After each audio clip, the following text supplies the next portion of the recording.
Que se passe-t-il au Chili? Les électeurs ont choisi hier un nouveau président d'extrême droite, José Antonio Kast, élu avec 58% des suffrages face à son adversaire de gauche. C'est le président le plus à droite depuis la fin de la dictature d'Augusto Pinochet en 1990.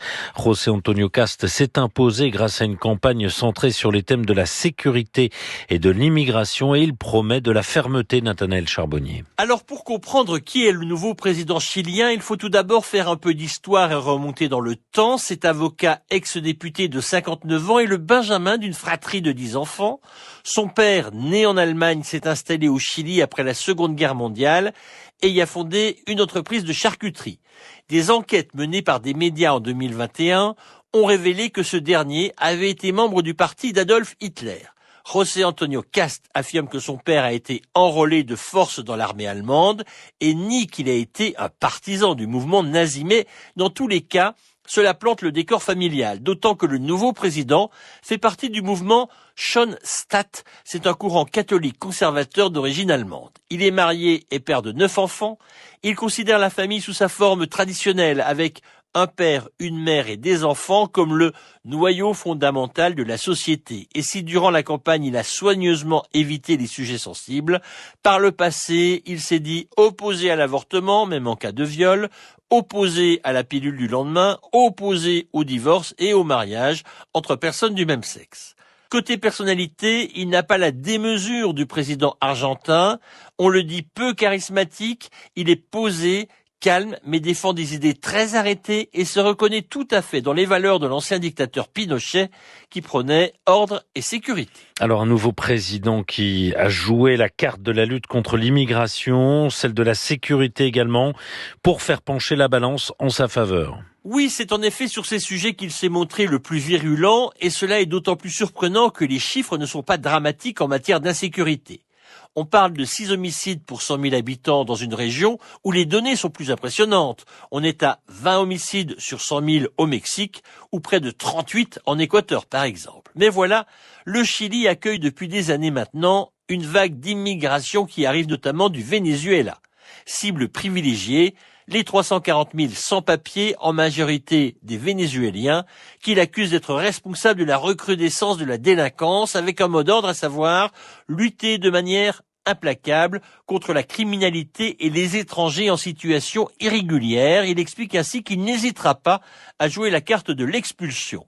Ce qui vient rompre avec le passé, car dans la région où l'Espagnol est fédérateur, il est coutume que les exilés trouvent refuge dans les pays alentours quand des crises éclatent. Nathanaël Charbonnier de la rédaction internationale de Radio France. Raquel Garrido, vous êtes avec nous. Bonsoir, merci d'être avec nous sur France Info. Bonsoir. Vous êtes ancienne députée insoumise, vous êtes avocate franco-chilienne et si on vous a invité ce soir, c'est pour essayer peut-être de mieux comprendre ce qui est en train de se passer justement au Chili. D'abord, est-ce grave, selon vous, l'arrivée au pouvoir de José Antonio Kast, élu avec 58% des suffrages? C'est énorme. Oui, c'est évidemment une journée très triste. Je pense bien sûr au président Salvador Allende qui était élu il y a 55 ans, qui était le premier président marxiste élu démocratiquement.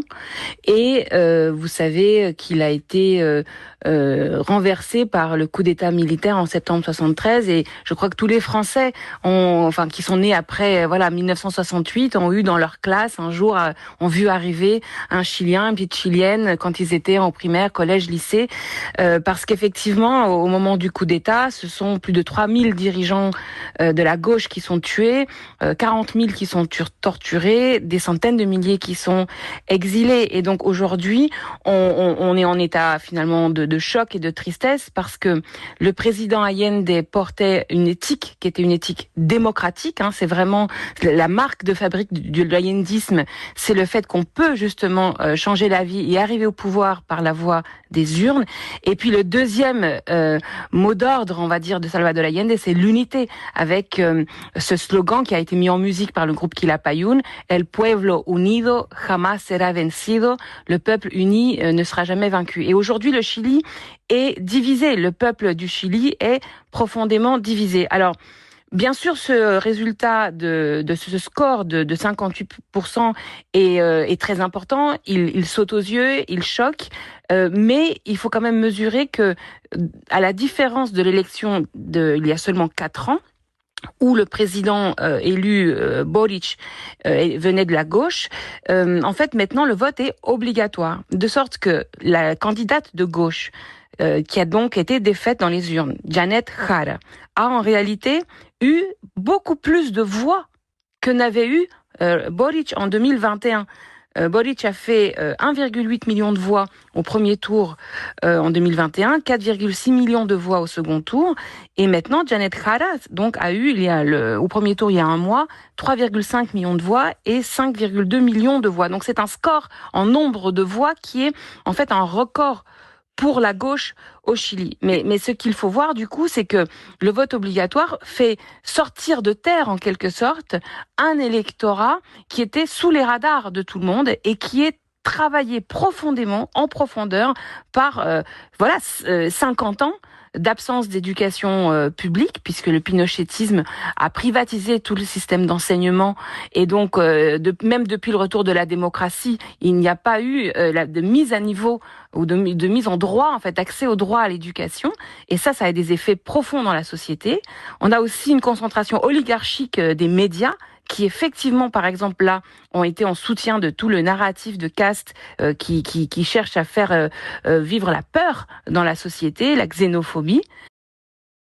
Et puis aussi, je dois dire que je regrette que depuis le retour de la démocratie en 1989-90 au Chili, il y ait une sorte de relativisme historique, c'est-à-dire que au fond, on ne dit pas que le coup d'État, c'en était déjà un coup d'État militaire, une rupture démocratique, et que c'était mal. En fait, en quelque sorte, les Chiliens sont exposés chacun à leur histoire anecdotique. Alors ceux qui ont été victimes, comme ma famille, de l'emprisonnement clandestin, de l'exil, évidemment, bien, on est contre Pinochet. Et puis les autres, peut-être qu'il avait raison, peut-être qu'il avait tort. C'est une opinion, ce n'est pas de la science historique.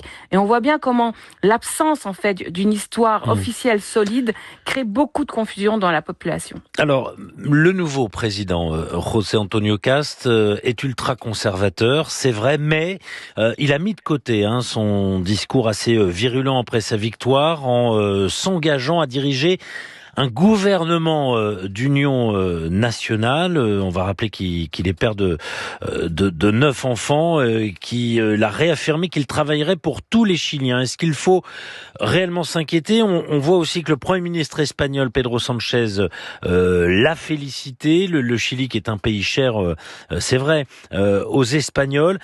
Comment vous qualifiez-vous José Antonio Cast? Pourquoi d'abord les Chiliens se sont tournés selon vous vers lui? Et est-ce que c'est vraiment on va dire une réminiscence de la dictature de Pinochet, où on en est loin maintenant? On en est loin de la dictature de Pinochet, mais en même temps, la page n'a pas été tournée officiellement. Je le disais à l'instant, c'est comme si en fait, toute proportion gardée, à l'après-guerre en Europe, on avait dit que il y avait d'un côté les nazis ou la collaboration, de l'autre côté les résistants, et puis tous les braves gens au milieu. Et il fallait maintenant se rabibocher, et que tout ça c'était du passé. Vous voyez, c'est un peu comme si on avait dit ça en France à l'après-guerre. Or, vous voyez bien que ça structure une société d'avoir des principes, de signaler que Pinochet, en fait, c'était mal, c'était des violations gravissimes des droits de l'homme. Et le fait que le général Pinochet soit mort tranquillement dans son lit de vieillesse et pas en prison, c'est quelque chose qui est profondément déstructurant pour la société, et vraiment le peuple chilien du coup est exposé à toute cette grande vague qu'on voit dans le monde entier de populisme d'extrême droite, avec l'utilisation des médias qui diffusent des fake news. Donc ça vous inquiète? Bien sûr que c'est très inquiétant. Bien sûr, après le peuple chilien a du ressort, et il a su renaître aussi de ses cendres et de la souffrance. Je ne sais pas si vous pouvez vous imaginer ce que ça peut représenter pour la gauche de voir toute sa direction décapitée, littéralement. 3000 morts dans un pays de, je sais pas, à l'époque 8 millions d'habitants. Hein, c'est comme si aujourd'hui vous tuiez plus de 20 000 dirigeants de la gauche.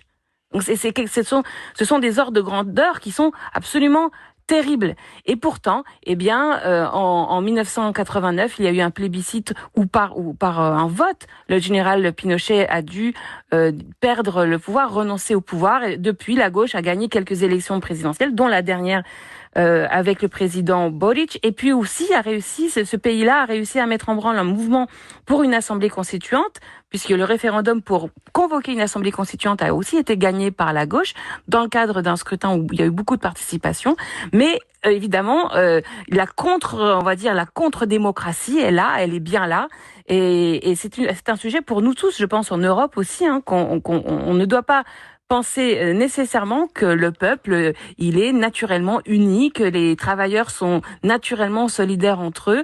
Nous sommes traversés aussi par des puissances qui veulent que on se déteste entre nous en fonction de notre origine géographique, en fonction de notre religion pour ce qui est de l'Europe ou de la France. Et évidemment, la tâche historique de la gauche, c'est de travailler, comme le disait le président Salvador Allende, à l'unité. Mais bon, ce soir, on essaye avec... moi, j'ai toute ma famille encore au Chili, enfin pas encore, ils sont retournés au Chili après des années d'exil. Et évidemment, plus de 5 millions de voix, en fait, c'est historique. Ce Chili-là, il n'a jamais été aussi puissant, en fait, numériquement dans les urnes, paradoxalement. Donc, il doit maintenant, aujourd'hui, se ressaisir, garder ses habitudes précieuses d'unité. Je rappelle que Janet Hall a été désignée dans une primaire de la gauche. Et rester vigilant. Et bien sûr, et puis aussi, je pense qu'en Europe, on doit en déduire que ce vent en fait fasciste, proto-fasciste, appelez-le néo-fasciste, appelez-le comme vous voulez, il est là, il est bien là, et il commande que nous ayons aussi nous-mêmes une éthique démocratique et une éthique de l'unité. Merci Raquel Garrido, ancienne députée, avocate franco-chilienne, d'avoir partagé avec nous votre sentiment sur cette élection donc de José Antonio Kast au Chili, élu donc avec 58% des suffrages face à son adversaire de gauche. France Info.